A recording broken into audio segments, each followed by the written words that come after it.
what social media marketing is and what it isn't. There's a lot of misconceptions regarding what social media marketing actually is. In fact, when you come across people who call themselves social media marketing consultants or practitioners, chances are very high that they will give you different definitions. Part of this is due to the fact that there are many different points of emphasis when it comes to social media marketing. Some people focus on the content. Others pay more attention to the network that the content is going to be addressed to. Others give more of their focus to social engagement. Naturally, to the layperson, social media marketing is a big question mark. I understand if you're confused at this point. In fact, you may be so confused that you try to simplify things in your head and end up focusing on how to get as much traffic for as little effort as possible. That is precisely how a lot of online entrepreneurs and marketers approach social media marketing. Sadly, that is a one-way ticket to failure or disappointment.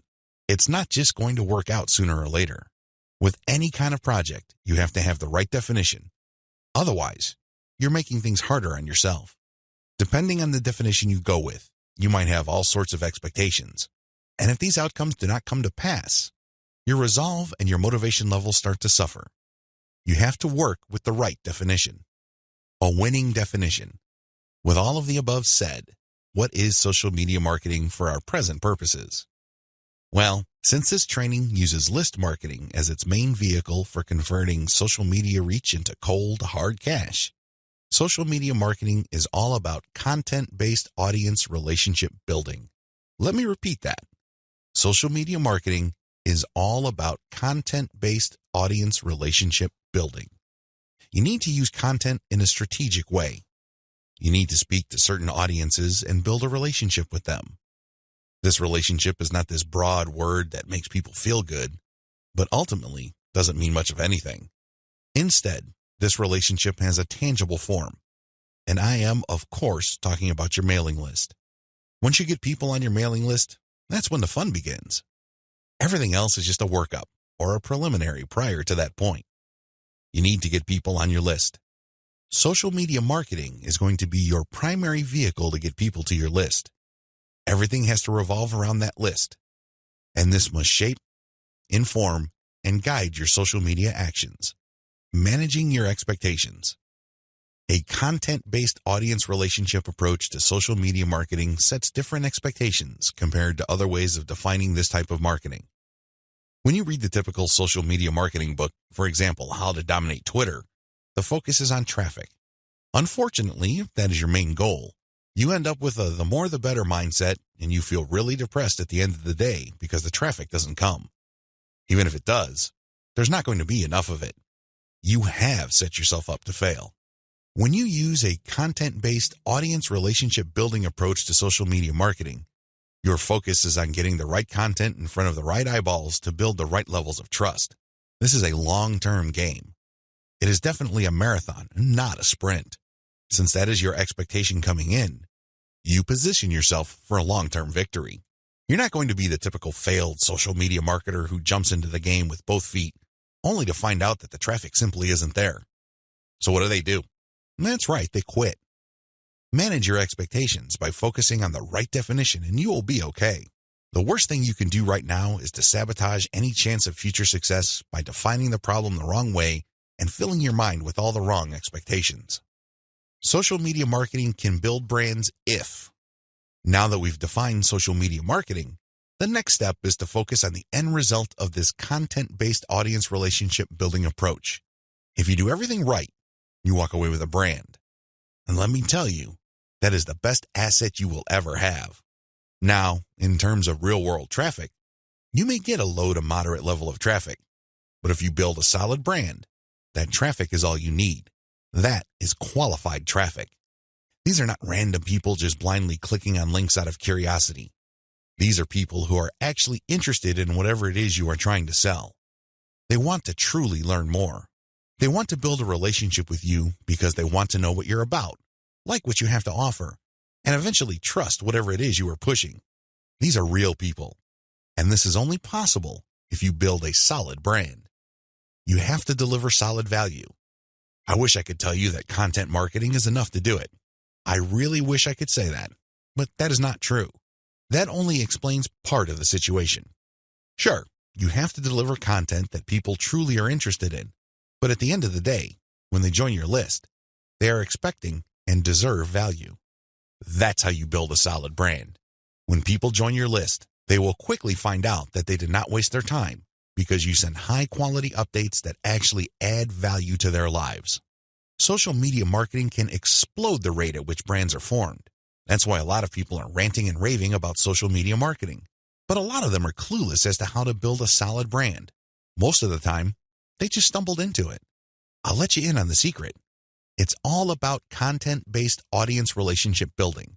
There are many different parts to that equation, and I'm going to walk you through them in a practical way in the following videos. In this section, I just want you to wrap your mind around the definition and the expectations that flow from it. This is how we tightly define the project that you're going to embark on. Anything less, chances are, you're going to beat yourself up unnecessarily because you just had unrealistic expectations. This is not one of those get-rich-quick schemes. This is not one of those overnight success stories. This requires real work. This is the real deal. Are you ready for the journey? Great. Let's get on to video 2. 8 reasons why you need to do social media marketing.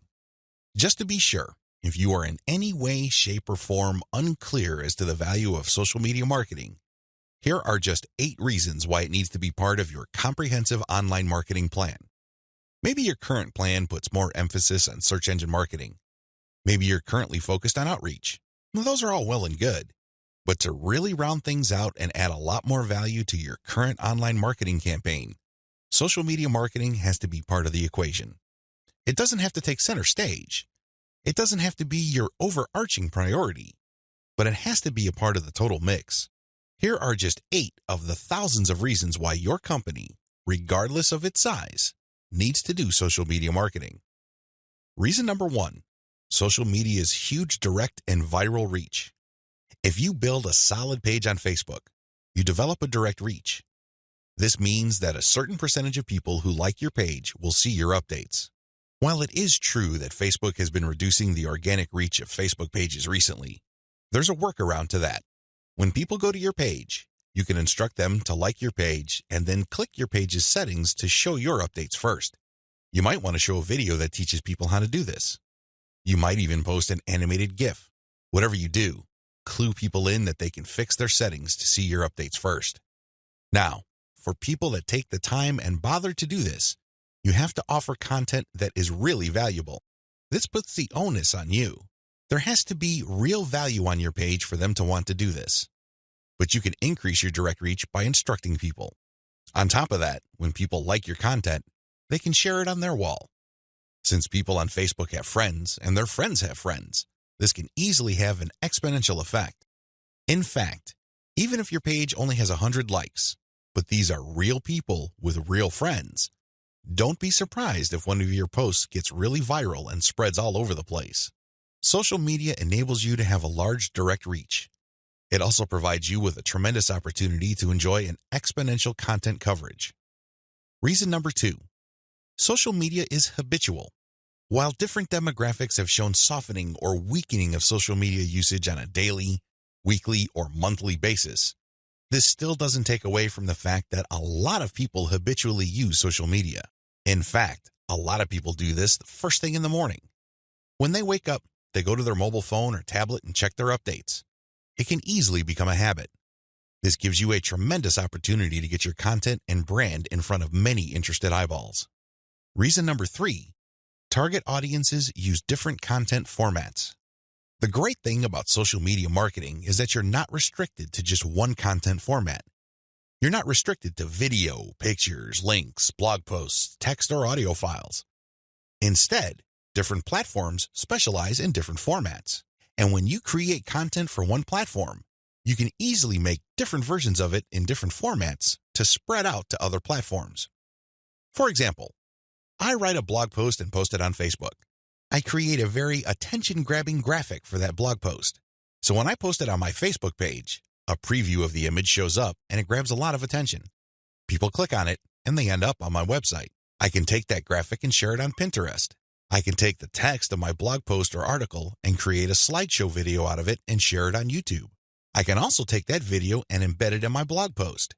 I can strip different parts of the article or post itself and feed it into Twitter along with the link to the full post or article. Do you see how this works?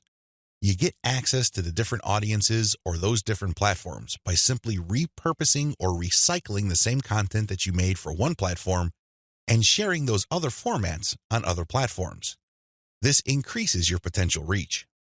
Reason number 4, most social media platforms can be segmented. If you've ever been to Instagram, you know that when you see a picture, it usually has many different tags. If you've been on Twitter, you'd see that a lot of the hot tweets also have hashtags. Those tags are very valuable. When you use a tag with your content, you are essentially categorizing your content. People use those tags to search for content. This is a very powerful segmentation tool. People who are looking for cute Chihuahua puppies will use certain hashtags that are different from people looking for libertarian political posts. If you have a very tightly defined audience, social media platforms' built-in segmentation tools and features can definitely help you. You probably already know that huge audiences that are not very targeted are essentially worthless. Thanks to social media marketing segmentation features, you can get a smaller volume of people from many different platforms, but you can rest assured that these people are actually interested in whatever it is you are saying. These segmentation tools go a long way in helping you to find a very refined and well-qualified audience base. This, in turn, increases your likelihood of making a sale. Reason number 5, sharing content on most platforms can be automated. Thanks to tools like Hootsuite and Social Oomph, you don't have to worry about manually going to Facebook or Twitter and copying and pasting materials from a document or spending hours setting up your scheduled posts. You can automate your posts to publish up to 6 months on Facebook. This means that you can set up your Facebook account to post 6 to 10 or more times every day, but you don't have to babysit it because you have fed the content in. The best part is that a lot of these automation tools use bulk feeds, meaning you can format your content in an Excel file and convert it to CSV and plug into these tools. You don't have to input the materials one by one. Talk about saving a lot of time while also maximizing your reach. Reason number 6, you can run a 2-track marketing campaign using mailing lists. The heart of a content-based audience relationship marketing campaign on social media is to build a highly targeted mailing list. Now, this is not what you think. A lot of people are thinking that once they build the list, they're on their way to becoming a millionaire. Absolutely wrong. They're missing a step. When people join your mailing list, it really is a general mailing list. By general, I'm not saying that it talks about all subjects under the sun. I'm not talking about that. Instead, I'm talking about general interest in the specific topic. You really don't know yet at this point who is a buyer and who is a person who is simply looking for information and is still trying to make up their minds whether they trust you enough. You create a general list, and then eventually you try to upsell them to a buyer's list. And how do you do that? Well, you sell low-cost items on your general list. You can sell a booklet for $1. It doesn't really matter what the price is. It has to be very low because what you're really trying to do here is that you're trying to give people a means to identify themselves as a buyer, and you want to make it as smooth and easy as possible. $1 is almost an afterthought to most people. They won't think that it's too painful to buy your product. But once they get to your buyer's list, you eliminate them from your general list, and now you have a pure list of buyers. That list, my friend, is a gold mine. That's where you send your money-making updates. That's where you get people to check out your case studies and get them to pay top dollar for whatever affiliate programs or original products you are pushing on your buyer's list. This is called a 2-track marketing campaign. It's extremely powerful, and it has made a lot of people rich. But you have to step away from the very common mistake of thinking that once you get a lot of people to your mailing list, you have it made. Absolutely wrong. There is another step that you need to take. Reason number 7, your brand gets natural repetition through multi-platform marketing. Assuming that all your social media accounts on all 4 major platforms look similar to each other, you get many bites at the apple. You really do. When people run into your brand on Facebook, there's a chance they might run into your brand on Twitter. If there is enough graphical similarity between your brands, then they can see that you're all over the place, and they can converse or engage with your brand regardless of where they are on the internet. Eventually, this builds a tremendous amount of familiarity, and people might become so comfortable that they join your mailing list when you call them to action. The best part of this is that it happens naturally by you simply creating accounts on all the major platforms. Your brand speaks to people who are interested in your niche, regardless of where they go. Reason number 8. Save money through content repurposing. Make no mistake about it, content generation is expensive. Even if you hire highly qualified, talented, skilled, and experienced people from countries with huge numbers of people who speak English as a second language, you can still be out thousands of dollars every year. High-quality writers from places like India, Pakistan, and the Philippines may be cheaper than American writers, but their costs still add up over time. One of the things about social media marketing that really excites me is the fact that you can create content and repurpose it into many different formats. This reduces your cost. If I hire a writer from India and pay that person $1,000 a month, I can get a fixed amount of content. At this point, I can choose to pay that person another $1,000 to get even more content, or I can take whatever content he or she produced and turn them into videos, infographics, or strip them down into questions for tweets. I can turn them into diagrams. I can take the voiceover of the video that I produced and turn it into a sound file. I can even make a slideshow of those materials. Once I have all this repurposed content, then I can share them on format-specific platforms. For example, I can share the slideshows on SlideShare. I can post the infographics on Pinterest. I can post the product shots or general product pictures on Instagram. I can post the questions on Twitter. I can also post the videos on YouTube. Best of all, I can post all the formats on Facebook. Do you see how this works? When you do this, you buy content once, repurpose it, and share it so you get a higher chance of getting traffic or visibility with that repurposed content. You're not creating content constantly. In fact, the name of the game is to produce as little content as possible, but market these high-quality pieces widely. This is how you maximize their value. The old idea of constantly publishing content just to get a few eyeballs here and there is dead. Seriously, that's a one-way ticket to the poorhouse. Your better approach would be to make that content work for you by converting it into many different formats. You then share these different formats on platforms that specialize in those formats. I hope the 8 reasons above are clear and that you are pumped up to do social media marketing right. In video 3, we're going to talk about picking a social media marketing campaign that is most likely to produce results for your type of online business. See you there. You need to modify your social media marketing campaign based on your online business type. I know this video is going to throw a lot of people off, but people need to understand this. One of the major reasons why a lot of otherwise intelligent and experienced social media marketers fail to get the results that they're looking for is the fact that they're using the wrong approach. Their approach to social media marketing and the websites they're promoting is a one-size-fits-all approach. Now, you don't need me to explain to you why that's a bad idea. It doesn't work in most areas of your life, and it definitely doesn't work when it comes to social media marketing. You can't look at this project with the mindset that as long as you pull traffic from social media platforms, then you can use the exact same method and the exact same communication tactics, regardless of the online entity or business you are promoting. Since we're using content to develop relationships on social media platforms, this one-size-fits-all approach is even more fatal. I mean, it's a bad enough idea as it is, but if you were to use a content-based campaign, it gets even worse. The reality is that different business types require different content and publishing strategies.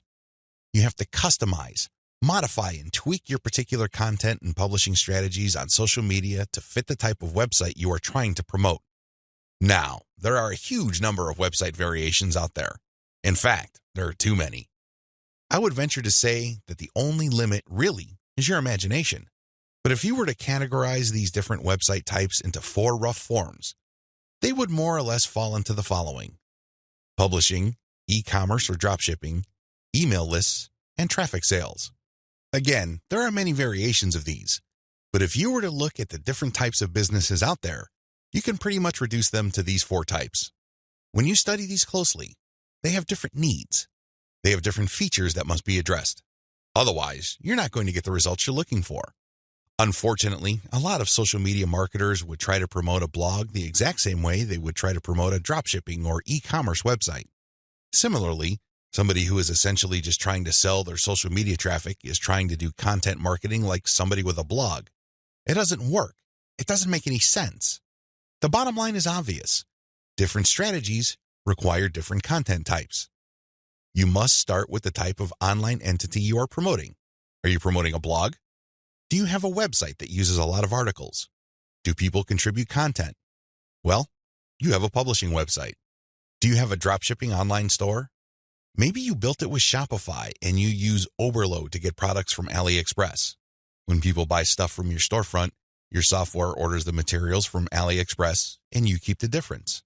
Maybe you sell from your own inventory. It doesn't really matter. You run an e-commerce website. This is very different from a publishing business.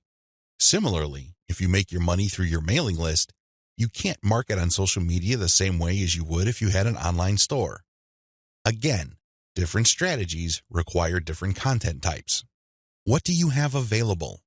Now that I've gotten you thinking about how special your specific website target is, I need you to look at the different content types available to you.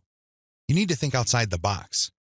You need to look at all the available options out there and how you can create content that is tailored to your specific type of online entity. Here are the list of content types you can use to promote different online entities, but your specific focus and specialization should weigh more heavily on certain types of content instead of others. Audio clips, slideshows, infographics, diagrams, blog links, videos. The bottom line, don't just think links. It really freaks me out. In fact, it really saddens me when I see a lot of otherwise capable social media marketers focus almost entirely on spreading their links. They think that this is the end game. Well, yes, links are important. I can see where they're coming from because when people click on a link, that's instant traffic. But you have to understand that depending on the type of target site you are promoting, you would build a tighter brand if you share different types of content. In many situations, you probably would be better off sharing more audio or infographics and diagrams than if you were sharing naked links because people are bombarded with links every single day. You have to pay your dues. You have to become familiar enough to your target audience members using these different content types for them to eventually trust you enough to click on your link. Unfortunately, a lot of people have this in reverse. They start with the links, and when they get desperate, they then use other types of content. At that point, they're a day late and a buck short. Don't do that. Instead, use the derivative content first, and then play up the links. Also, not all of these formats work with your particular style of website. I would suggest that you look at your competitors first and pay close attention to the type of content they are currently sharing. What kind of format do they use? Are they sharing mostly picture quotes? Are they focused primarily on video? Do they have a special fondness for diagrams? This is not random. This is actually telling you all you need to know about how to appeal to your target audience members. This is no time to be revolutionary and come up with something new completely out of left field. That's not going to work. There's a reason why your competitors are not doing this. At this point in the game, you should focus on what everybody else is doing and reverse engineer their formats. Once you have established a distinct brand, then you can experiment with different formats, different ways of doing things, and possibly coming up with something that is distinct to your brand. But until and unless you reach that point, you need to focus first on reverse engineering what everybody else is doing. In other words, let them do your homework. Focus on what they're doing right and build on it. Figure out their areas for improvement and come up with a more compelling offer. Pay attention to what they're not doing. Avoid those because obviously it doesn't pay. I hope I'm being clear here. Make sure that your content types as well as your sharing strategies fit the type of business you're in. A little bit of reverse engineering can definitely go a long way. The classic way to do social media marketing and why it is a waste of your time. Before I jump into the actual meat and potatoes of this training, I need to devote some real estate to how other people are doing social media marketing. I need to do this because it's very tempting for people to engage in the same practices. I can see where they're coming from. It is easy. It's like seeing some chump change in front of you, and it's almost irresistible to fight the urge of bending over and picking up that change. But when you do that, it will throw you off. It will give you a false sense of incentive or reward, and don't be surprised if you end up giving into your worst instincts, only to walk away with less than nothing. This happens all the time because human beings, being the way they are, would always take the path of least resistance. But who can blame them? But by warning you about how this works out, it is my hope that you stay away from this and focus instead on investing your time, effort, and energy on the right way to do things. The classic approach to social media marketing. So what is the classic approach to social media marketing? Well, it's actually quite simple. Whether we're talking about Instagram, Twitter, or Facebook, you need to only follow, like, or friend people who are interested in your niche. You connect with all these people, and then after you have followed them, a lot of them would actually follow you back. For example, on Twitter, for every 100 follows, don't be surprised if maybe 20 to 30 people follow you back. Now, this is where it gets really bad. Classic social media marketers would then spam their followers. They would just send all sorts of unrelated garbage, and then they would unfollow. Do you see the pattern? Follow, get followed, spam, unfollow. I wish I could tell you that they do this sporadically, but instead, these self-professed professional marketers use all sorts of sophisticated software to do this. Up until a few years ago, this worked like a charm. This was a great way to get a lot of Twitter traffic, but not anymore. This pattern instead can get you banned. More importantly, whatever traffic you do manage to get using this tactic is not going to be any good. Why? There's no targeting. You're not pre-qualifying these people who would follow you. The only reason why they followed you in the first place is because you followed them first. Where's the selection there? Where's the targeting there? Now, you can make wild guesses, but ultimately, it's a volume game and it leads nowhere.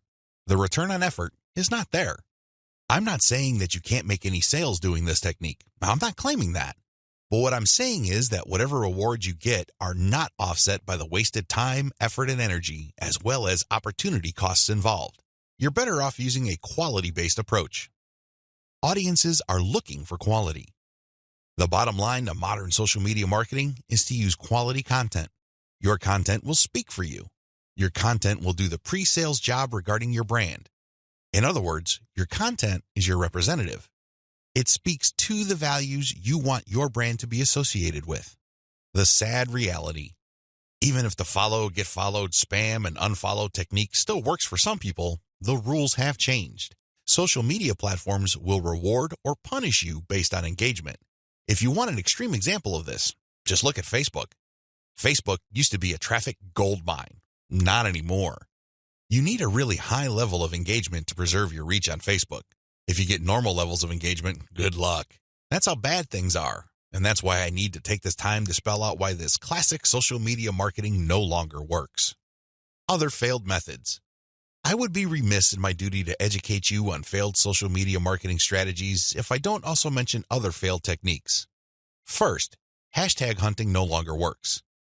This technique involves marketers finding hashtags that are trending. They basically would publish niche-specific content, but use unrelated or irrelevant hashtags and pair them with their content. They do this because they want to hitch a ride on the upward trend of those hashtags. They know people are searching for those hashtags. They know that these hashtag trends are hot, so they want to poach as many eyeballs as possible. Unfortunately, the traffic that you get is not going to be any good. People are looking for specific types of information, and when they see that your content is so obviously unrelated, they're not going to click through. You might even get reported. Another failed method you should stay away from is influencer spamming. There are many influencers in most all niches. If you want to see this in action, go to Facebook or Twitter. There are many specialized pages and specialized Twitter accounts. Now, constantly mentioning those influencers on your content is not going to help if your content doesn't really add any value. There has to be a reason why you are engaging with these influencers, and drawing their attention is not enough. Getting them to look at your content because you think your content is hot is a lousy idea. Instead, you should focus your engagement tagging based on what they did. For example, if an influencer was talking about recent trends in athletic shoes, then that person would be fair game for an article I post regarding the latest trends in athletic shoes and what they mean in terms of the bottom line of large footwear apparel companies. That influencer would be directly interested in what I have to say because I'm sharing content that is not only high quality, but is directly related to stuff he or she is already talking about. Do you see the specificity here? Do you see the direct link? Now, compare this with an influencer who talks only about Forex, and I tag that influencer when I'm talking about Bitcoin. That person's going to get annoyed. Do you see the difference? Finally, automated publishing with no outreach is not going to work. Basically, what you're doing is throwing spaghetti on the wall and hoping something sticks. If you're just publishing content on an automated basis on Twitter, Facebook, Pinterest, and other platforms, it's anybody's guess whether people would actually engage. You have to do some outreach. You have to draw eyeballs to your content. You have to find existing pools of highly qualified audiences and get your social media account in front of their eyeballs. Use your very best content. If you do this right, your automated publishing on social media will be greatly rewarded. Use a shotgun approach and you're probably going to get the same results as other failed social media marketers. 10 steps to faster and easier modern social media marketing. In this video, I'm going to give you an overview of the 10 steps I'm going to teach you in this training. This training is a product of many failed experiments. Believe me, if you've been exposed to some type of hot or groundbreaking social media marketing technique or strategy, I've been there. I've done that. This training is a product of all my experiences. I know what works and I know what doesn't. I also understand that people have different skill levels, time horizons, and project resources. I understand the limitations. I understand most people's concerns regarding social media marketing. Accordingly, I've come up with a 10-step program that appeals to most social media marketers, regardless of how small or how big their budget is, and regardless of their skill levels. If you're looking for a truly effective social media marketing game plan that you can set up to pretty much work on autopilot, this is it. Please understand that these steps that I'm going to lay out are exactly that, steps. You need to follow them. You can't skip a step. You can't assume that since I mentioned certain keywords or I'm talking about certain themes and topics that you have mastered this already. I need you to look at all this information with an open mind and pretend you are learning social media marketing all over again. If you don't have that mindset and you are all too eager to skip steps, don't be surprised if the plan that I'm teaching you will not work for you. How can it? You zip through it. You rushed. You skipped through certain key parts. You need to be patient with this program by going through each step. Don't go to the next step until you've mastered the step you're on. I know you're busy. I know you don't have the time, but you need to do this right. Otherwise, you only have yourself to blame if things don't work out. Are we clear? Okay. Here are the 10 steps to faster and easier modern social media marketing. Niche research and targeting. Content curation. Reverse engineer your competition's top content. Create fine-tuned payload content. Market your mailing list right. Unlock the power of repurposed multi-platform content. Automate content sharing. Scale up your targeting. Sell to your list differently. Reinvest your profits the right way. Those are the 10 steps. I know they sound pretty simple. They definitely appear pretty straightforward, but the devil, as always, is in the details. See you in the next video. How to do niche research and targeting the right way. I can't even begin to tell you how many times I've run into social media marketers and they automatically want to know about traffic generation. Forget about niche research. Forget about consumer intelligence. Don't worry about setting up the right site to get in front of the right target audience eyeballs. Let's just skip straight to the good stuff. That's the kind of mindset that I run into all the time. And that's why a lot of people struggle in this game. You have to understand that until and unless you find yourself barking up the right tree, you're just going to be chasing your tail. I know I'm using a lot of dog analogies, but these are the most appropriate. Most people are simply just chasing their tails and wasting a whole lot of time doing stuff that doesn't really add to their bottom line. A lot of these, and I would guess all of them, can be quickly dispensed with if people only did niche targeting ahead of time. In other words, know your audience. Since you have a clear profile of who your target audience is, the next step is to go to these different social media platforms and find them there. Believe it or not, whatever it is you are promoting, regardless of how esoteric, obscure, or weird it may be, there are already people on social media platforms talking about or showing interest in whatever you are promoting. I know it sounds crazy, it sounds weird, but it's absolutely true. Your job as a marketer is to find those audiences on these social media platforms. The way to do this, of course, is to identify your business's target audience. Sadly, most marketers don't even bother with this. Instead, they just look at social media marketing as a simple task of finding traffic. That's it. That's the name of the game. That's all there is to it. If you want to be successful, you need to be clear about who your target audience is. And believe me, this is not always easy. You're going to run into the temptation of making educated guesses about who your target audience members are. Most of the time, that doesn't work. Thankfully, there is an easier way. The more you take random shots in the dark, making all sorts of wild guesses, the more money and time you will lose. There's a shortcut here. Find your competitors. Seriously, just find them. And let me tell you, regardless of how weird, esoteric, or seemingly unknown your niche is, there will be at least one competitor on social media. Find that organization or business and let them do your niche and target audience research for you. Since they've already started and are already speaking to your audience, find out who your competitors are and look at their social media profiles. Reverse engineer who they're following. Pay attention to who they're targeting. Look at how they categorize themselves. In the most simplest terms, pay attention to the hashtags they use with their content. These clues should be enough to give you an idea of where to start. This way, you get a head start. You're not completely stuck in the dark and absolutely clueless as to what to do. Instead, you have some objective, tried and proven information you can work with. Pick your target niche. You have to remember that every business can be positioned in at least one of two ways. The bigger your niche, the more angles you would have at your disposal. You can look at different subsegments of your niche. You need to understand how this works because you might think you have a clear niche, but it may well turn out that there are many different layers or tiers to that niche. There might be different subsegments there. You should have a clear understanding of what your niche is generally and what subsegments exist within that larger niche. Again, you can reverse engineer your competitors to take a stab at this. Regardless, you need to do this. You need to get this information. Now that you have an idea of what your target niche is, go to the different platforms like YouTube, Facebook, Twitter, and Pinterest. Now, look at whether these places have sizable content areas or messaging areas like Facebook pages, groups, Google Plus communities, Twitter hashtags, Pinterest pinboards, and existing YouTube channels. Pay attention to these places and see if your niche is big enough on those different platforms. If you notice that a particular platform doesn't really feature that much content for your specific niche, this is a red flag. The demand may not be there.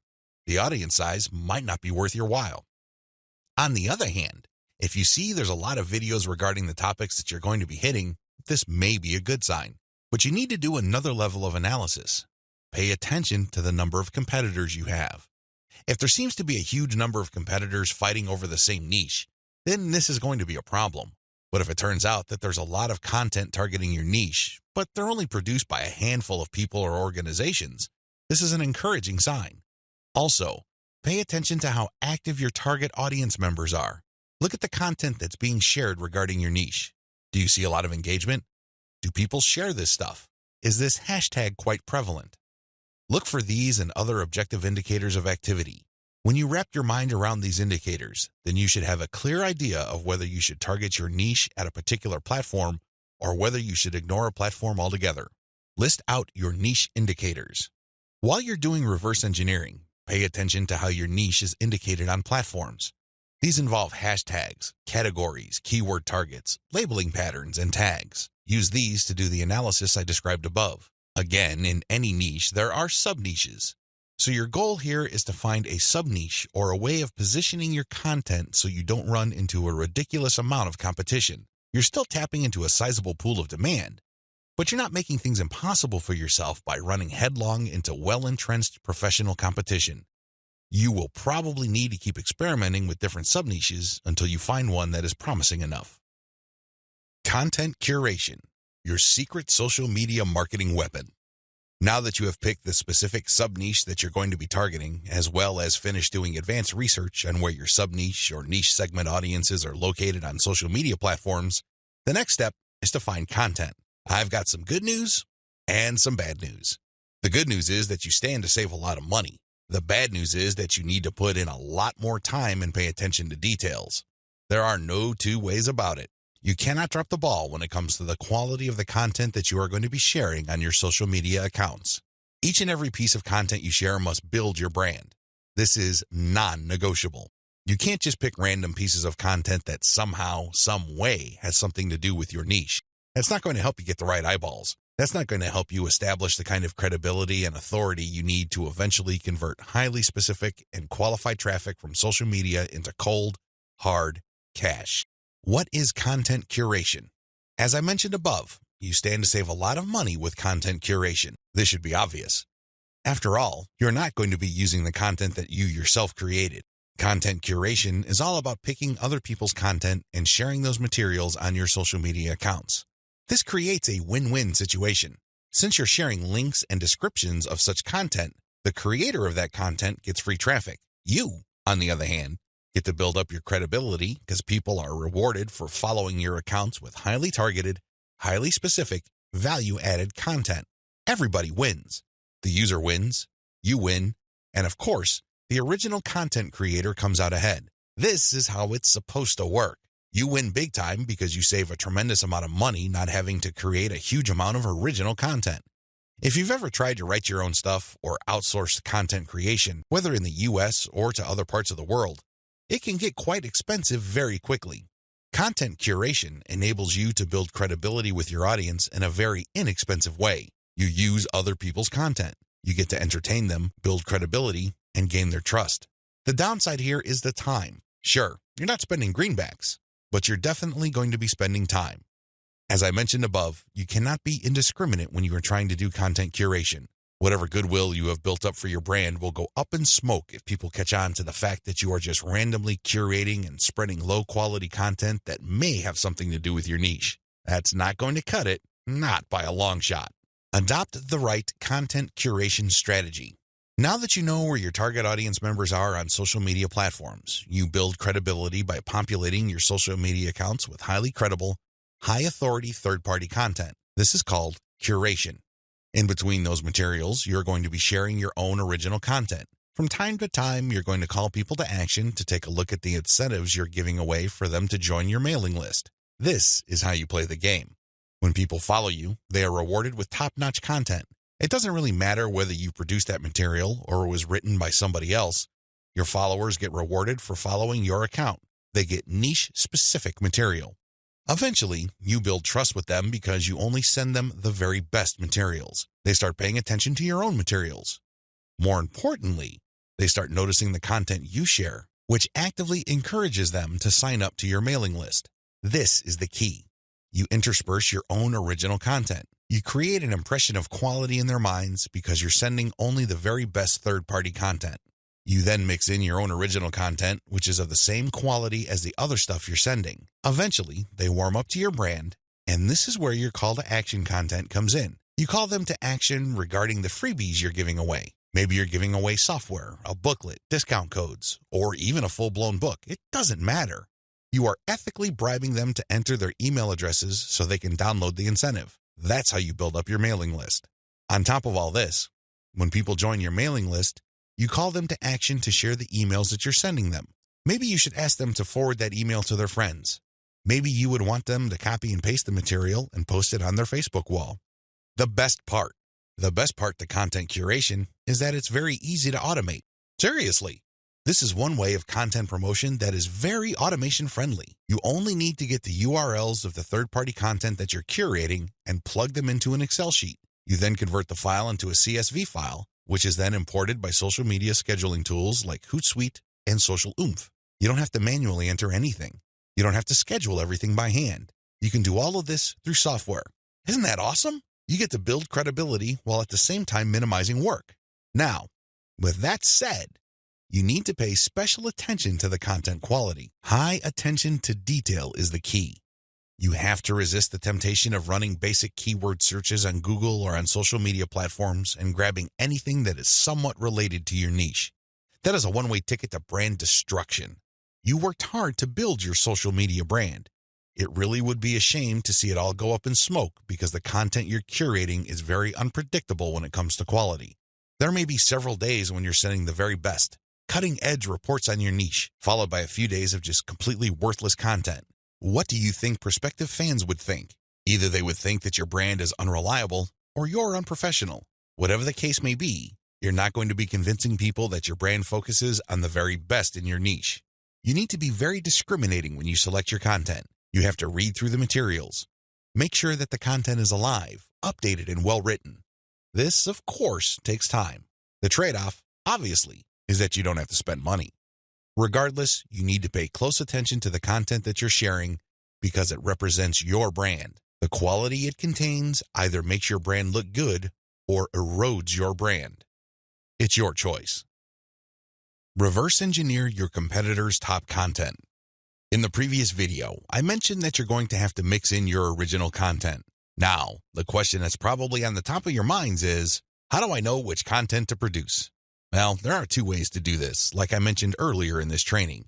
You can try to figure out things on your own and engage in all sorts of experiments, or you can just simply allow your competitors to do your homework for you. I hope you can see which path is the easiest. It should be obvious. If you are sending the very best content on your niche, your original content must be at the same level or better. Otherwise, your followers are not going to take the bait.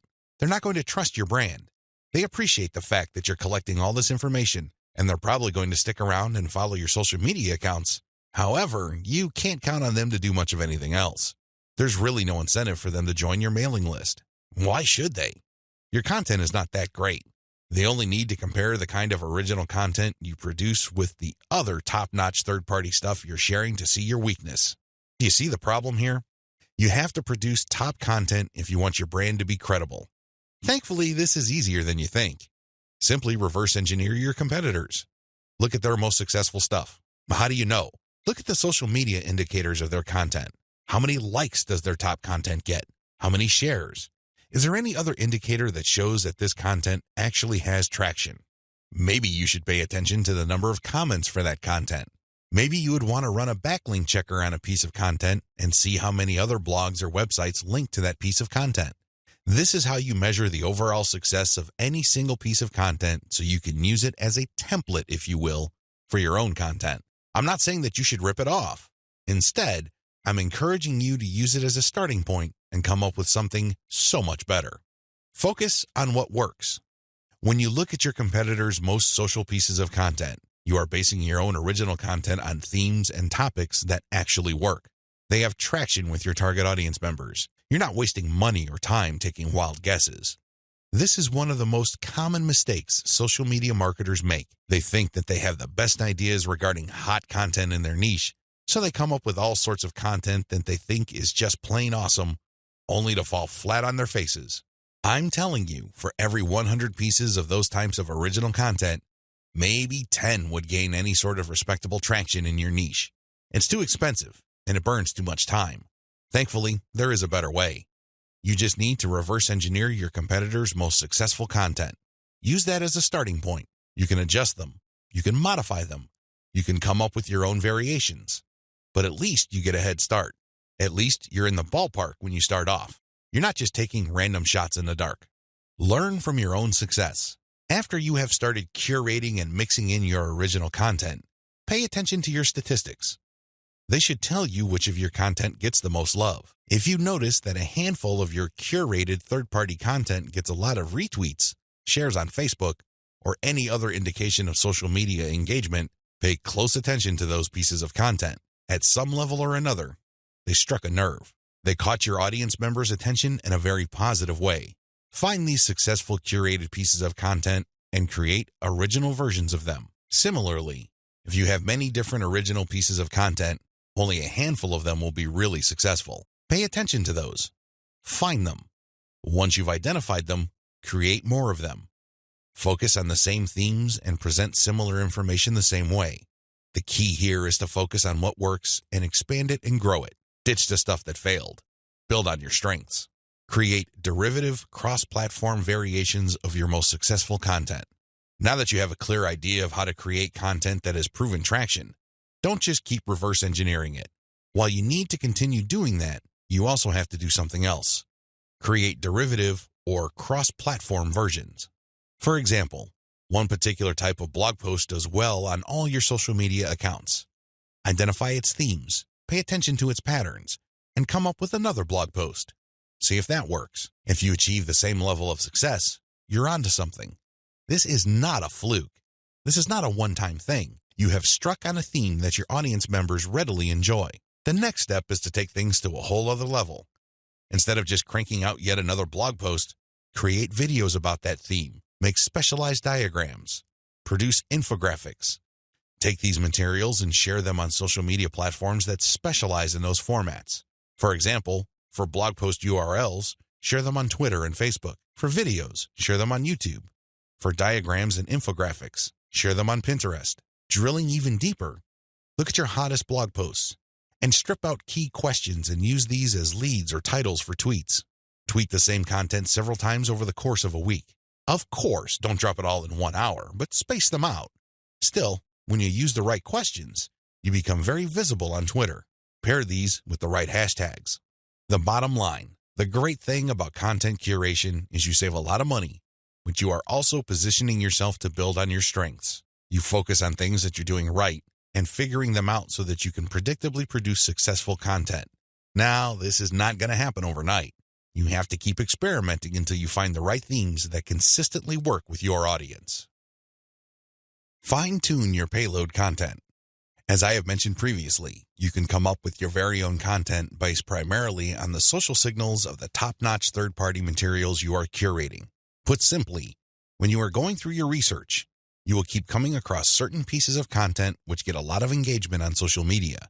These are all the objective indicators you need to understand that you are looking at high-quality, high-demand content. At that point, you can come up with your own version of that content. You can use it as a template, so to speak. Another approach would be to just do curation first. You just take all the high-quality third-party content with great social signals and put them all on auto-publish on your social media accounts. You run this curation campaign for several weeks. Soon enough, you will see a pattern. Eventually, you will see that some of these materials get a lot more engagement than others. At that point, you can then come up with your own version. Personally, I pick my own content using both methods. If I'm in a hurry to get people to sign up to my mailing list, I do the first method. But if I'm unsure about the niche or I'm still trying to feel my way around in terms of understanding my audience, I would stick to the second method. There's really no one right answer. It really all depends on your situation. The great thing about the second method is that you are picking out your original content strategy based on what actually works in terms of your social media accounts. You have to understand that even though high-quality third-party content may have a lot of objective social signals, those signals may have been generated in different contexts. Maybe the original publisher was doing something that you may not be doing. Do you see how this works? Still, you can definitely do the first method if you're in a hurry. But if you have some time to spare, you might want to try the second method.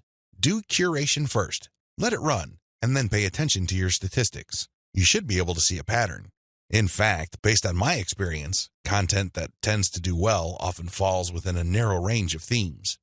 In fact, in some of my campaigns, almost all of the content that got a lot of love from the internet was focused on one question. That's how focused your audience's needs may be. You should pay a lot of attention to the following. Look at the engagement of the content and the click-through. A lot of social media marketers drop the ball at this point. They think that it's all about engagement. I'm telling you, regardless of how many likes, shares, or comments a piece of content gets, if people don't click through, those engagement signals are not worth much. Remember, at the end of the day, you want traffic. That's the whole reason why you're doing this in the first place. Getting caught up in how many shares, likes, or comments you get is not going to do you any good. You have to always pay attention to the click-through. There has to be some sort of ratio between total engagement and click-through. The higher the ratio of the click-through, the more attention you should devote to a piece of content. Study high click-through and high engagement content closely. Now that you have identified curated content that performs well, the next step is to analyze them with a fine-tooth comb. Ask yourself, what problems are people interested in when they read this piece of content? How are these pieces of content positioned or presented? Do they use some sort of emotional headline? Do they use subheadings that ask questions? Do they drag the person along? Or do they just lay out the information dead center? Pay attention to cosmetic issues. People do judge a book by its cover, and blog posts and articles are no different. How are these materials formatted? Do they have big pictures? Do they have header pictures? Do they use diagrams? What are they doing exactly? Once you've answered all these questions and you're comfortable with the answers you got, the next step is to create your own content specification sheet. This is going to be your template. Now, make sure that you're not just basing it on one successful piece of content. That third-party content might be a fluke. The company behind it might just have gotten lucky, and for some reason, that piece of content went viral. That's not going to help you. You have to base your template on the success of many different pieces of curated content. This way, you can be more confident of the fact that even if you barely comply with all the specifications, you would at least get some decent and positive results. Using the information above, create payload content.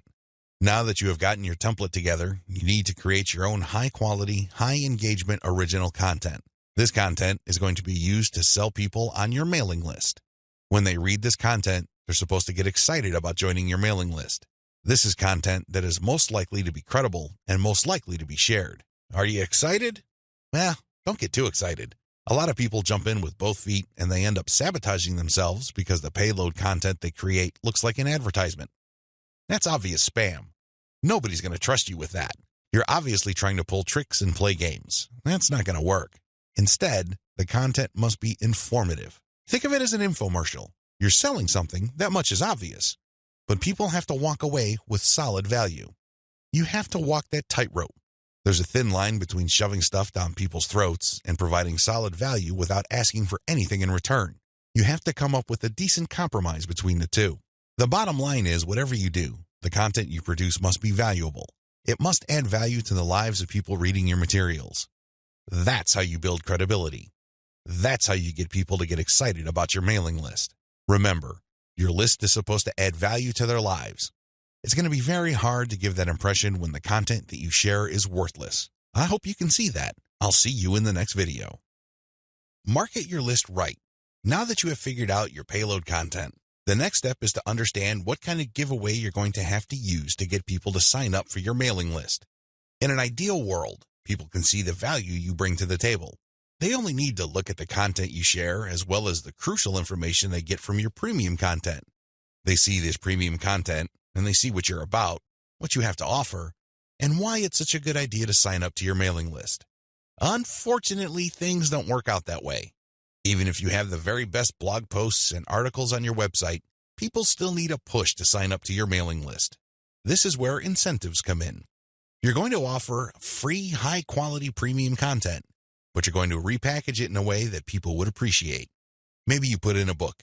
Maybe you come up with some sort of cheat sheet or resource sheet. Or perhaps you can strip it all down into a booklet or even convert it into software form. Whatever the case may be, this premium free giveaway content is going to act as an incentive for people to join your mailing list. They get a copy of whatever it is you are giving away for free in exchange for their email. I call this an ethical bribe. You're bribing people to sign up to your list. Normally, they wouldn't. Only a very few people would take the time and bother to sign up for your list, regardless of how awesome your blog posts and articles are. That's just the reality. Finding out what to use as an incentive. I hope you can see the logic behind giving away freebies so people can sign up to your mailing list. People need a push. People need some sort of extra sweetener to get the deal going. They need something extra to get them off the fence and onto your mailing list. Now, the next step is to figure out what kind of incentive to give away so people would join your mailing list. The good news is, you don't have to start from scratch. You don't have to take wild guesses. You don't have to take shots in the dark. When you pay attention to your top-performing original content, you should have all of the information you need to come up with a compelling incentive. For example, if you run a gardening blog and you notice that a lot of people click on share and otherwise engage with your content on tomatoes, it's probably a good idea to come up with a free giveaway book on how to build your own inexpensive tomato greenhouse. You see how this works? Pay attention to your best-performing original content. Look at the questions they answer and look at the questions they fail to answer. This way, you can use your popular content as a launching area for your incentive content. You let your readers know that if they need more information, and they will because the content that they're enjoying or missing certain items, they should click on this link. That link, of course, is your squeeze page. The squeeze page advertises your giveaway and lists out the reasons why people would want to download that giveaway. It's pretty straightforward. You're just offering premium content that your other freely available content is already pointing to. They're pointing to that content because they don't contain that material. They do a good job of building credibility and authority. They do a great job adding value to the lives of your readers, but it's also obvious that there are certain parts that are missing. For those extra materials, they have to sign up. It's absolutely free. It doesn't cost them a dime, but they need to sign up to your mailing list. This is how you set up your mailing list. It has to be closely tied to your premium content. Coming up with incentives or freebies that look like they came out of left field because they're unrelated to whatever it is you're currently doing is not a good idea. Chances are quite good that you're going to fail. When you come up with incentive content that is directly related to the materials you're already sharing, you create a feeling of value. There's also a feeling of exclusivity. After people have seen your content and have become aware of what you are and what your brand is about, you let them in on a special premium. This is a special deal that other people who haven't accessed your brand have no idea about. Position all your original content to push your mailing list first. To play up the value of your incentive content, you first have to promote the value of the mailing list. I know this sounds counterintuitive, but if you think about it, it makes all the sense in the world because, in reality, it's the mailing list they're signing up for. The freebie that you're giving away is just a bribe. It's intended to get people to enter their email address and nothing more. If you were to use all your original content to play up the fact that people can get this additional content, don't be surprised if people sign up to your list and quickly unsubscribe because they really don't care about your list. Again, you're walking a tightrope here. On the one hand, you want people to get excited about the premium you're giving away for free in exchange for their email address. On the other hand, you want people to see the value that they would get by being members of your mailing list. This is how you should play it. All your original content should push your mailing list first. I'm not saying that you should not tie it into the incentive, but your original content should highlight the fact that when people join your mailing list, they will continue to get valuable information. This is the key, because when you use your tried and proven content to push mailing list membership, people are less likely to join your list and immediately unsubscribe. They are aware of the value that the list can possibly bring to their lives. You then play up the premium content as part of the membership. In other words, it's an extra. It's not the main focus of the list. Keep the list separate from the premiums you use to get people to sign up to your list. I hope this is clear because you want to play up the list first, but it must be obvious that you are using the premium content, whether it's a free book, a booklet, a cheat sheet, some sort of pre-recorded video, or something else, as a means to get people to make a decision. That's the bottom line. You want the incentive to push people to make a decision to join your list, but all your original content, and your website by extension, should push the reader to see the value of being a list member. A lot of social media marketers completely blow this. They think that it's all about marketing the incentive. Well, to continue with the example I raised earlier, what happens after you get people to sign up to your list in exchange for the greenhouse guide? That's right, nothing. Why? You played up the value of the greenhouse guide to such an extent that people are clueless as to what other value they would get from your mailing list. Indeed, don't be surprised if people start reporting your list as spam after you start sending them updates. They were so focused on getting the free book that the updates from your mailing list completely took them by surprise. This happens all the time because of faulty messaging on your blog or website. You cannot afford to play the game this way. You worked hard to pull all this social media traffic to your site. You spent a tremendous amount of time, effort, and resources to build a solid brand. Unfortunately, you're dropping the ball if you market your mailing list this way. You must sell the list first, but the incentive must be used to push people to make a decision. This is the proper order of priority. Anything else will fail. Set up your squeeze page for maximum social appeal. As I mentioned earlier, you should use your content to push your mailing list. You should use your content to upsell your squeeze page. But this doesn't mean that you can get away with badly designed squeeze pages. It's not going to cut it. Your squeeze page must be well designed. After all, this page is a specialized recruitment page. When people get on this page, you have to make the case as to why they should join your list, and not just for the incentive. While the incentive takes a big chunk of the real estate of a squeeze page, you should be clear about the fact that people are signing up to your list. With that said, you have to make your case. Why should people bother with your updates? Why should people stay on your mailing list? What kind of value would they get? Remember, people are always asking what's in it for me. Your squeeze page must answer that question effectively, clearly, and powerfully. Your squeeze page must be well designed enough to be able to make that connection, while at the same time, it must be easy to market on social media. Maybe you should have a graphic on your squeeze page that can be easily posted on Pinterest. Maybe you should have a video on your squeeze page that can be easily shared on YouTube. There are many ways you can go with this. What's crucial is that your squeeze page must be social media ready. At the same time, it should also do a good job of recruiting people. Set up the right confirmation page. When people join your list, thank them and make them feel welcome. You also have to clue them in regarding the content they should expect to receive. Make them feel that they just did the right thing. Make them feel that they solved a major problem. Not only do they get access to the digital freebie you're giving away, but they're also going to be receiving valuable information regarding a particular topic that they have problems with. This is how you sell the list. Simply hyping up and over-promoting the premium is not going to help you convert social media traffic into cash. That's just not going to happen. You have to sell the list. You have to build trust in the list. Unlock the power of repurposed content. I've already described this in an earlier video, but this topic is so important it deserves its own standalone video. When you create original content for your blog or website, you already know that this content has some sort of traction in your niche. You already know that there is a significant amount of demand for this particular type of content. Not only did you base your decision on the social signals of your reverse-engineered competitors' content, but you're also picking out content choices based on your own statistics. In other words, you're basing your best content on tried and proven material. You're not taking shots in the dark. You're not taking wild guesses. You're not crossing your fingers and hoping that something sticks. Instead, you have based your decision on what actually works. Congratulations, but you shouldn't stop there. Once you have noticed that this content really performs based on the amount of clicks as well as the social media engagement it gets, the next step is to repurpose that content, turn them into other types of content, and reshare them on platforms that specialize in those content types. For example, if your blog post is getting a lot of retweets and clicks, you might want to strip the blog post into questions. This isn't all that hard because if you look at any type of content, it consists of answers to questions. The questions may not be obvious. The questions may not be plainly stated, but the content is meant to address certain concerns. These concerns can be reworded into questions. Strip your most powerful and best performing content into a series of questions.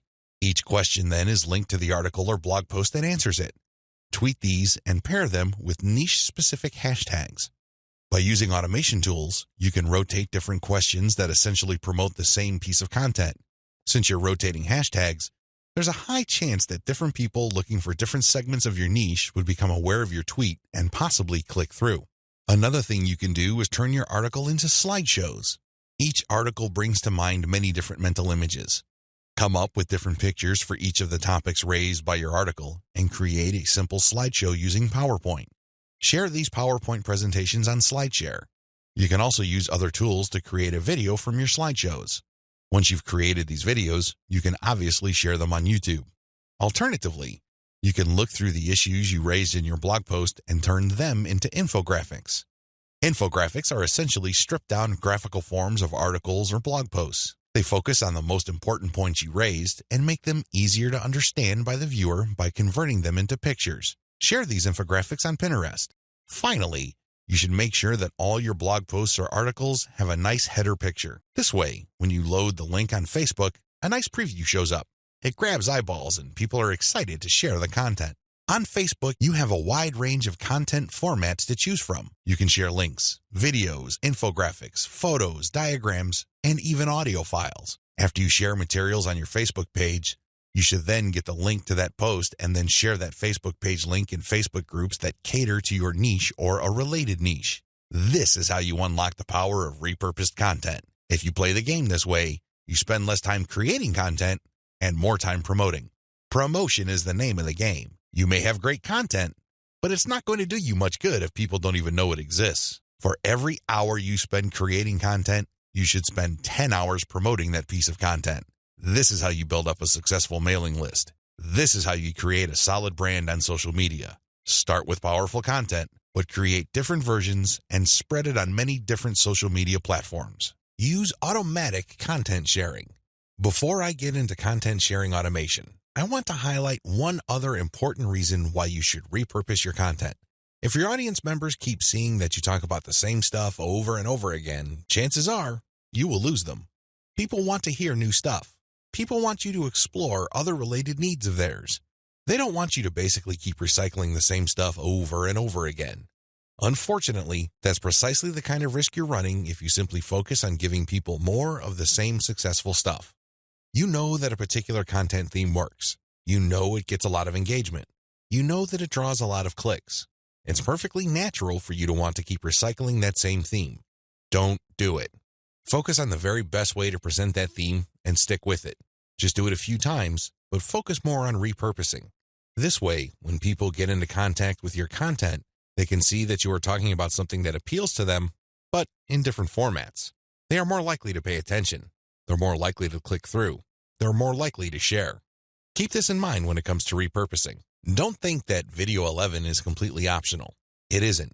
You want your social media feeds to consist of highly successful content as much as possible. It really would be a shame to figure out what works, only for you to get lazy and just focus on text content.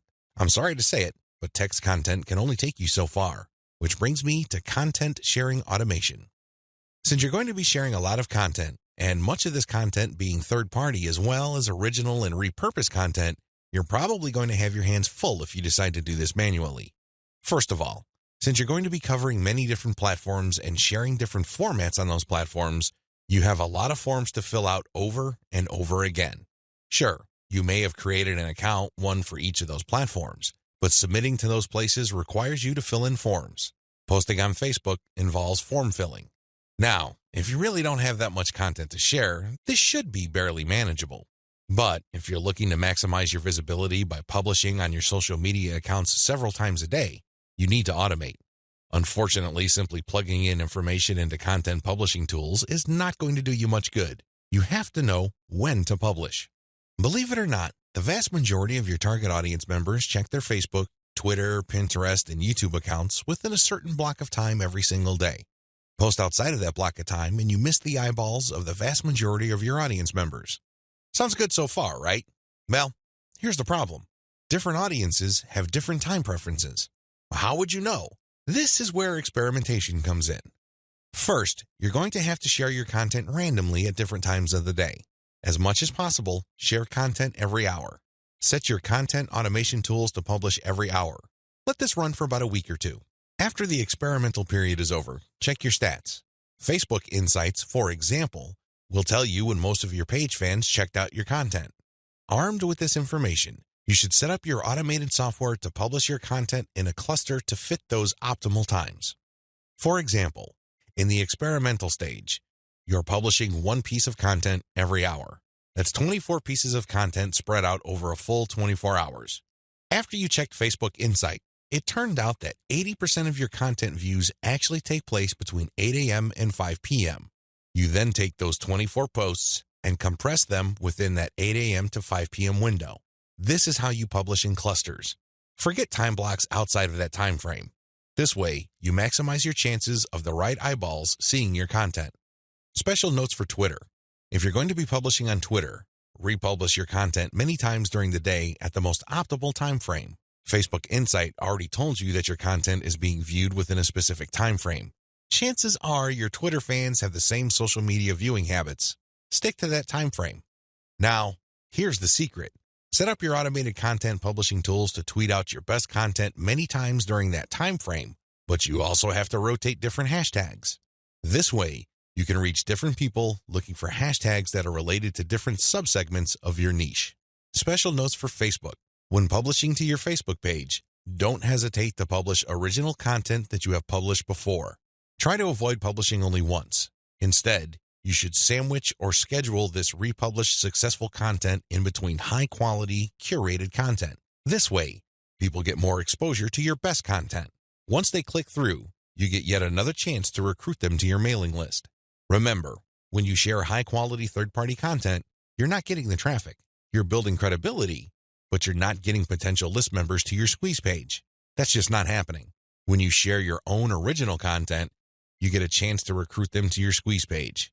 Keep this distinction in mind. This is the reason why you should republish your most successful content by interspersing it with top-rated, curated content. Scale up your targeting.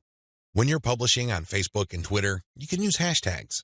This is definitely true with Instagram. Regardless of the platform you're on, make sure you play around with how you categorize or tag your content. In any niche, there are many different tags available. Experiment with these.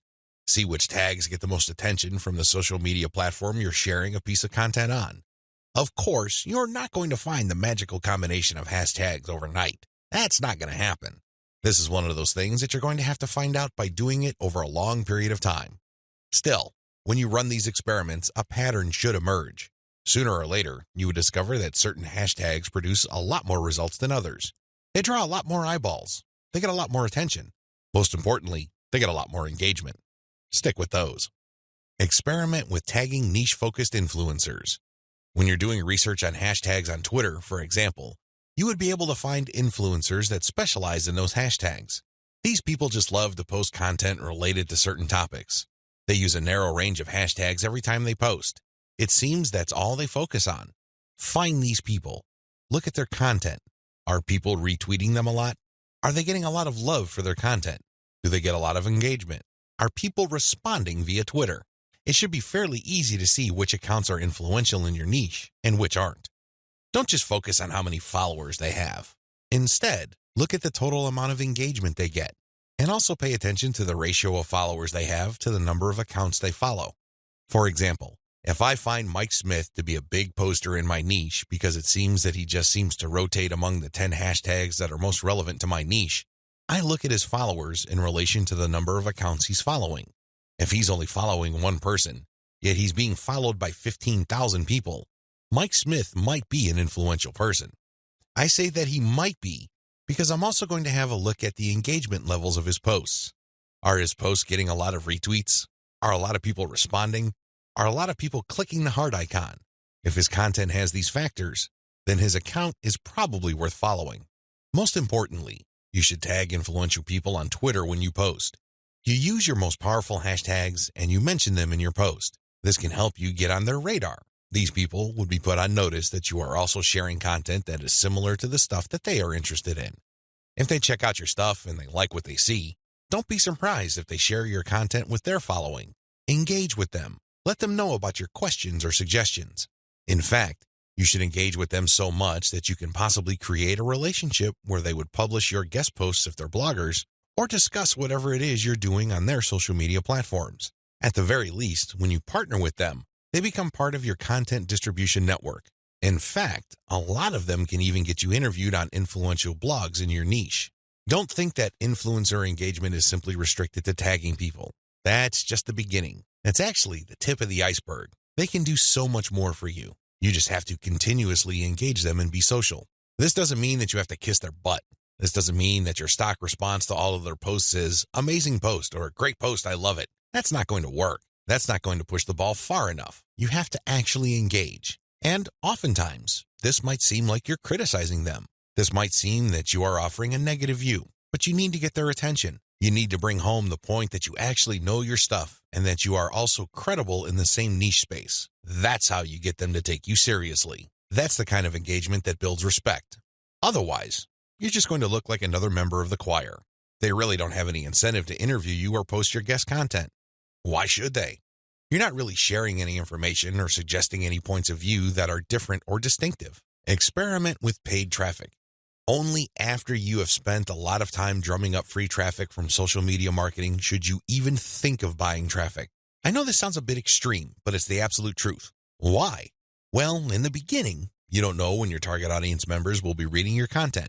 In the beginning, you don't know what their demographic breakdown looks like. How many males compared to females are in your audience pool? Do males or females like certain types of content that you share? What are their age ranges? Where are they located? I hope you see the big picture here. You have to use free traffic to do initial audience intelligence. Once you've gotten all these important insights, you can then start paying for Facebook ads and other platforms' ads. If you start any earlier than this point, you probably would end up wasting your money. Study your statistics first. Pay close attention to audience patterns. Take out ads based on these patterns. Sell to your list differently. At this point, you have turned social media traffic into list members. Congratulate yourself. You've managed to do something the vast majority of social media marketers cannot do, or, worse yet, don't even think about doing. It's quite an accomplishment. Unfortunately, even at this point, it's still too easy to drop the ball. In fact, a lot of people who have mailing lists stay with one mailing list. They think that as long as people who visit their blog sign up to their mailing list, they're good. Well, at a certain level, they're correct. A certain percentage of those list members will buy affiliate products that you promote on your list. A certain fraction of your mailing list will buy your original products. Some may even visit your online store and buy merchandise. But the problem here is that if you accept this scenario, you are settling for cents on the dollar. You really are. Don't you want to maximize the value of all your hard work, focus, and energy you invested in your venture? Wouldn't you want to maximize your return on effort? If you want to get maximum results from your mailing list, you have to sell your list differently. There are really no two ways about it. Every other approach would lead to, at best, mediocre results or, at worst, no results at all. Keep the following tips in mind. Use different content on your list. When people join your mailing list, chances are they joined because they got exposed to some of your content. They already know what you talk about. They are already familiar with the quality of your content. They understand the themes that you focus on. That's why it doesn't make any sense for you to feature the same exact content on your list. Sure, you may make some changes. You might change the title. You might even switch things around. But people aren't dumb. They can see right through that. They can see that you are recycling content and feeding them stuff that they have probably seen before. Do you think this kind of practice builds confidence? Do you believe that doing things this way will build trust? Of course not. You have to use different content. What kind of content will you have to use? Well, first of all, you already know what your most popular pieces of content are. Start with these. No, I'm not talking about republishing them. I'm talking about analyzing them and seeing where the gaps are. Are there any questions that are left unanswered? Are there any questions that were raised by the answers that you gave in those popular pieces of content? These should be enough to get your mind going as to the kind of finely tuned, high-value content that you're going to be sharing on your list. Remember, your updates are the ultimate reward to your list members. Sure, you may have positioned your squeeze page to reward subscribers with a premium, but once they downloaded that premium, they really have no other incentive to keep reading your emails. Do you see how that works? So do yourself a big favor and make sure that the update content you send is the reward. That's how you get people to open your emails and read your materials over and over again. Reward them for being on your list. Don't drop your guard. Don't take it easy. Don't give in to laziness. This is your time to rise and shine. Everything else that happened before this was just a dress rehearsal. This is it. This is where the rubber meets the road, and you better perform. Use premium content. If you really want to hit the ball out of the park with your mailing list, send updates that really highlight how original the content is. Well, how do you do this? Use social proof for case studies. These are testimonials of people that have taken your advice or who have experienced certain things that you talk about. When people read these stories, they can't help but be engaged. They can't help but be absorbed into the narrative. These people sharing their testimonies are real flesh and blood human beings with real problems that your readers can relate to. That's the kind of compelling content that will take your list to a whole other level. Why? Most of your competitors are just recycling their stuff. Sure, they're recycling their best stuff because that material is tried and proven, but they're not really distinguishing themselves. They're not really doing their brand any favors by taking the easy way out. You have to commit to doing things differently. This is how you build loyalty around your content. Remember, when you're running a mailing list, your content is composed of the emails you send out. No more, no less. Upsell, upsell, upsell. I can't say the word upsell enough. If you want your list to make money, you have to upsell. Now, you don't have to be a hero. You don't have to overdo this. You don't have to come off like some sort of super salesman.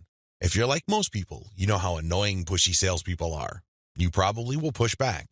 You will probably tune them out and unsubscribe. I can't say I blame you. That's how most normal people respond to pushy salespeople. By upsell, I am just telling you to send content that highlights a problem and a solution. That's all upselling is. You remind people of their range of problems, and you remind them of certain solutions to them. Now, of course, just like with most things in life, there are good solutions and even better ones. Your job is to send email updates that get people excited about finding a solution and laying out common solutions that are good, but are not the best. What you're doing here is you're drawing their attention to the very best solution to their problems. For example, if you run a social media marketing mailing list, you can tell people that creating picture quotes and videos from pictures is a great solution to their original content needs. But an even better solution would be to automate these materials where people just click on images and all of a sudden, a video is created. It saves a tremendous amount of time, effort, energy, and most importantly, the created video would then automatically be uploaded to their social media accounts. That's the kind of distinction between good enough solutions and obviously superior solutions. That's how you upsell people to your list. You're still providing value. You're still answering their questions. You're still addressing their needs. But you're laying out a range of options. They can try to do things on their own or try to do things the way most people handle the problem, or they can try something else. When they look at that something else, that's when you sell your affiliate product, your original product or your service. Regardless of how you do it, you need to upsell, upsell, upsell. I wish I could tell you that this was easy.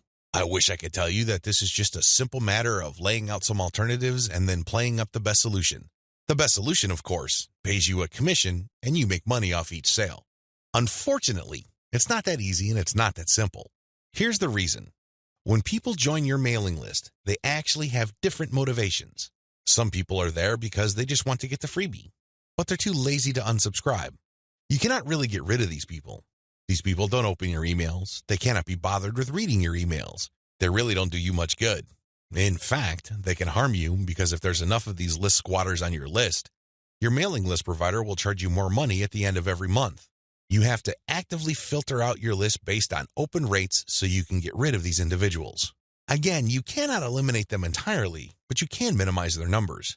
Other people are initially excited about your mailing list, but for some reason they stopped reading your emails.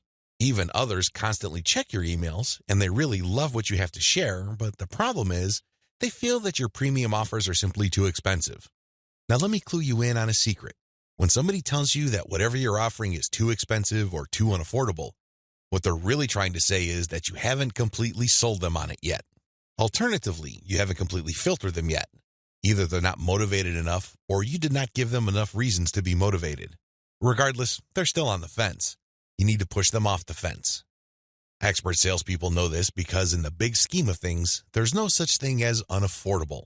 If you talk to somebody and you convince that person that they absolutely need to buy your product, there's really no difference between a $10 product and a $1,000 product. They will get that product because you have elevated their perception of that product to the realm of need. People take care of their needs first. Their wants are often left at the back burner. I hope you understand this. I hope you get this. It's not because your affiliate product is too expensive in absolute terms. Instead, it's because you have failed to either qualify the prospect or make your case. And this is why simply upselling by itself is not going to work. You have to take the next step, which I'm going to describe below. Use the $1 list filtration method. You have to filter your list members into two groups, interested people and interested people who buy. These are two totally different groups of people. Now, please understand that just because people open your emails religiously, it doesn't necessarily mean that they would buy from you. Like I said above, maybe you did not present your case properly. Maybe you did not qualify them properly. This $1 list filtration technique that I'm going to teach you enables you to filter your list members properly. What you would do is, instead of trying to upsell people to $19.95, $34.95, or $349.50, or any other similarly priced products, everything that you're going to be selling on your general list will be priced $1. No more, no less. By general list, I'm talking about the list all people who sign up to your mailing list get on. This is your default list. I want you to treat this general list as your starting list. This is kind of like the vast, unfiltered, generic mass of people who are interested in your brand. When you upsell people using $1 offers, you enable people to segregate themselves based on their motivations. These are people who are motivated enough to spend $1. In other words, they see the value in your content, and they are willing to put their money where their mouth is. Now here's the secret. There's really very little distance between paying $1 for something and paying $100 for something. This is a lesson I learned firsthand. When I first tried this, I thought the only people that will get on my dollar list are cheapskates. These are misers. In the back of my mind, I thought that they're just not going to buy big-ticket items. Boy, was I proven wrong. If somebody is able to psychologically hurdle the distance between 0 and 1, they can, given enough exposure and enough content, hurdle the difference between $1 and $100. This is not theory, nor is it speculation. I see this all the time with my own two eyes. Your job is to filter your general list. You're basically telling people, when you run these $1 offers, to prove to you whether they are just interested or truly interested. This is a self-segregating mechanism. Use it. People who sign up for your general list are interested in quality content. That's what they're there for. But only a fraction of them would actually be willing to pay money. You make your money off this golden fraction. You use your buyer's list to make real money. Again, you have to sell your list differently. This applies to your two types of mailing lists as well. Your general list, they get quality information that is distinctive like social proof and case studies along with upsell messages. Your buyer's list, on the other hand, gets more in-depth material with higher value upsells. Again, if somebody's willing to go from 0 to $1, you have a tremendous opportunity to get that person to go from $1 to $100, $1,000, or whatever amount you want. Now, keep in mind that the higher the dollar value, the lower the conversion rate, but you get the point. You have to get people to segregate themselves based on their readiness, willingness, and eagerness to buy. And since $1 is essentially friction-free, this list filtration method works like a charm. Reinvest your profits the right way. By this point, the $1 filtration method has enabled you to make a decent chunk of cash every single month from social media traffic. The next step is to create a business. At this point, you might be feeling that you're just engaged in a hobby. It's a well-paid hobby, but still a hobby nonetheless. This too can be a trap. This can hold you back from the great success that you could otherwise achieve with social media. How do you turn the information that I shared with you into a platform for a business that can withstand the test of time? Simple. Reinvest your profits the right way. Move into other niches after you master your system. This training helps you identify your target niche. I've also given you the techniques to do well in that niche using social media traffic. Once you've made quite a bit of money on your niche and this money comes in month after month, you have to think big. You have to look into other niches that are related to your current niche. This thinking is actually pretty straightforward. If you have already mastered your niche to the point that you're making automatic income month after month, then you can apply the same system to other niches that are closely related to the one you're in. This is how you scale up your business. Instead of just one stream of cash, you build many different streams of cash based on the system that you mastered. You know what hashtags to target. You know what kind of content gets eyeballs. You know how to present information on social media. You know how to promote a mailing list. These and many others form part of your system. It really would be a shame to restrict that system to just one niche. Once you've mastered those, find niches related to those and grow into these other fields. Highly successful list marketers don't just operate one list. They operate dozens, and this translates to 6, if not 7-figure incomes year after year. If they can do it, so can you. Buy more targeted traffic after you find out what works. Once you have discovered the type of content marketing strategy on Facebook that works, you can buy targeted traffic. How? Use Facebook's lookalike technology to target people who share the same interest profile as your existing audience. This is what's so awesome about Facebook. This is also what gets them into all sorts of hot water. Believe it or not, accept it or not, Facebook is spying on you the moment you log into the platform. It pays attention to what you like. It pays attention to what you comment on. It pays attention to what your friends like. And it makes all sorts of predictions regarding your behavior and your interests. Accordingly, if you like certain topics, it creates an interest profile. Facebook's lookalike audience technology enables you to find people who haven't visited your Facebook page who share the same interest profile as your current fans. Talk about an amazing technology. Take advantage of this. It enables you to show your brand in front of eyeballs who are more likely to appreciate it. Invest in more original content. You might want to invest in original content. If you're already making a decent profit from your current system, you might want to take things to the next level and add a whole lot more value to the lives of people following your brand on different social media platforms, as well as in your blog or website with original content. Now, this doesn't mean that you have to roll up your sleeves and write everything yourself. You can hire professional writers to do this. Thanks to global outsourcing, you can get high-quality original content from places like ozkey.org without it costing you an arm and a leg. You can get high-quality content that truly engages your audiences without it killing your profit margin. Invest in more content updates. This advice really flows from the previous point I raised. If you're going to be investing in more original content, automatically you will be investing in more content updates. You will have a lot more original materials to share. These two actions go together. Regardless, you need to step it up in terms of content updates so you can pack a lot more value. Invest in your original products. When you're started out setting up this system I teach you in this training, you probably would be focused on affiliate products. You get an affiliate from an affiliate program, you market that link on your email updates. When somebody clicks on that link and buys something, you get a commission. Pretty straightforward, very simple. Well, if you really want to make a lot of money, you have to turn your back on affiliate marketing. You really do. Instead, you have to sell your own stuff. The reason why you need to do this boils down to control. When you are selling other people's materials, you are at the mercy of their squeeze page, their landing page, and ultimately, the quality of their product. What if their product sucks? What if their sales page converts only a fraction of the people it could otherwise have converted? You lose out. That's the bottom line. If you want to maximize your control over your income, you need to invest in your own original products. Thankfully, outsourcing is always available to you. You can outsource to professional companies like ozkey.org or other specialized content producers to help you produce high-quality original materials for cents on the dollar. Sell your own video-based membership courses. The main problem with product sales online is, by and large, you're selling the item once. Somebody clicks the buy button, they pay, they get access to the download link, and that's the end of the story. They already have the product. They can enjoy it, they can throw it away, they can do whatever they want with it. but the transaction only took place once. Wouldn't it be awesome if people keep sending you money every month? Wouldn't it be great if you get recurring income? Well, that's exactly what you can enjoy when you sell your own video-based membership courses. For example, if you have a gardening blog, you can set up a video-based course where you teach people the ins and outs of garden cultivation. Every single month, each member's PayPal account or credit card account is billed a certain amount. You don't have to lift a finger. And this goes month after month after month until they cancel. The best part? You shot the videos once, yet you make money off them month after month. How awesome is that? This is called passive income. And the great thing about this is that you don't have to stick with video. It can be any kind of membership. Maybe you can give them access to pictures. Maybe you can give them access to files or even software. It doesn't matter. What they're paying for is the right to download that material month after month. This is the key. Recurring income should be your ultimate goal. This is how you maximize your effort. You're putting in less work while getting more money out of the system. Unfortunately, this is not something that you can master getting out of the gate.